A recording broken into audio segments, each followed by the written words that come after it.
بسم اللہ الرحمن الرحیم۔ السلام علیکم۔ زہر کی پڑیا۔ صدیق اکبر رضی اللہ عنہ کے دور خلافت میں حضرت خالد بن ولید رضی اللہ عنہ کی زیر کمان مسلمانوں کا لشکر مختلف ممالک میں فتوحات اسلامی کے ڈنکے بجا رہا تھا اور اللہ کی فتح نصرت کے پرچم اڑا رہا تھا۔ اسی سلسلہ میں شہر ہیرا کے باغی و طاغی کافروں کی شرارت و عہد شکنی کی خبر پا کر حضرت خالد بن ولید رضی اللہ عنہ نے ہیرا کا رخ کیا۔ بہادران اسلام کی آمد کی خبر سنتے ہی اہل ہیرا اپنے قلعوں میں گھس کر قلعہ میں بند ہو گئے۔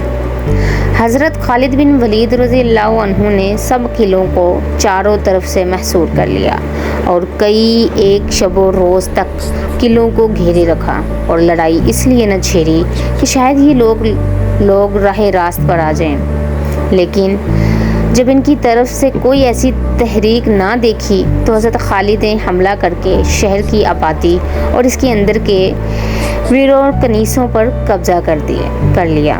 وزیروں اور کنیزوں پر قبضہ کر لینے کے بعد عمر بن عبد المسیح، جو کہ نہایت بوڑھا پیر فانی تھا، اپنے قلعہ سے نکل آیا۔ مسلمانوں نے اسے حضرت خالد کے سامنے پیش کیا۔ حضرت خالد بن ولید رضی اللہ عنہ نے عمر بن مسیح کی طرف توجہ فرمائی اور دریافت کیا، تمہاری عمر کتنی ہے؟ عمر نے کہا، سینکڑوں برس۔ بوڑھے کے ہمراہ ہی خادم کے پاس ایک زہر کی پڑیا نکلی۔ اس پر حضرت خالد نے پوچھا، اسے ساتھ کیوں لائے ہو؟ اس نے کہا، اس خیال سے کہ اگر تم نے میری قوم کے ساتھ اچھا سلوک نہ کیا تو میں اسے کھا کر مر جاؤں اور اپنی قوم کی ذلت و تباہی نہ دیکھوں۔ حضرت خالد بن ولید رضی اللہ عنہ نے اس پڑیا سے زہر نکال کر اپنی ہتھیلی پر رکھا اور اس سے کہا، بے موت کہیں کوئی نہیں مرتا۔ اگر موت کا وقت نہ آیا ہو تو زہر بھی اپنا کچھ اثر نہیں کر سکتا۔ یہ کہہ کر حضرت خالد رضی اللہ عنہ نے یہ کلمات ادا کیے، بسم اللہ خیر الاسماء رب الارض والسماء الذی لا یضر مع اسمہ داء الرحمن الرحیم۔ یہ کلمات ادا کر کے وہ زہر پھانک لیا۔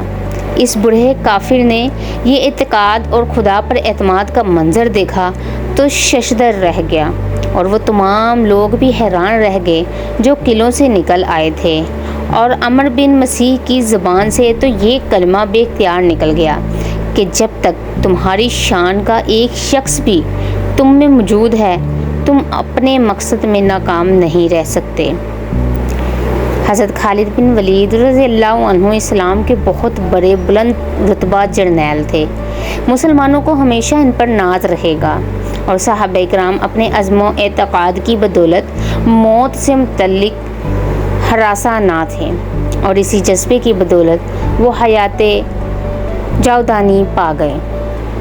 امید کرتی ہوں کہ آپ کو یہ ویڈیو اچھی لگی ہوگی۔ اچھی لگے تو چینل کو سبسکرائب کرنا نہ بھولیے گا اور ویڈیو کو لائک شیئر لازمی کریے گا۔ پیارا سا ایک کمنٹ میری حوصلہ افزائی کے لیے ضرور کریے گا تاکہ میں اور اچھی سٹوریز ویڈیوز لے کر آپ کے لیے حاضر ہوں۔ ملتے ہیں اگلی ویڈیو میں، تب تک کے لیے اللہ حافظ۔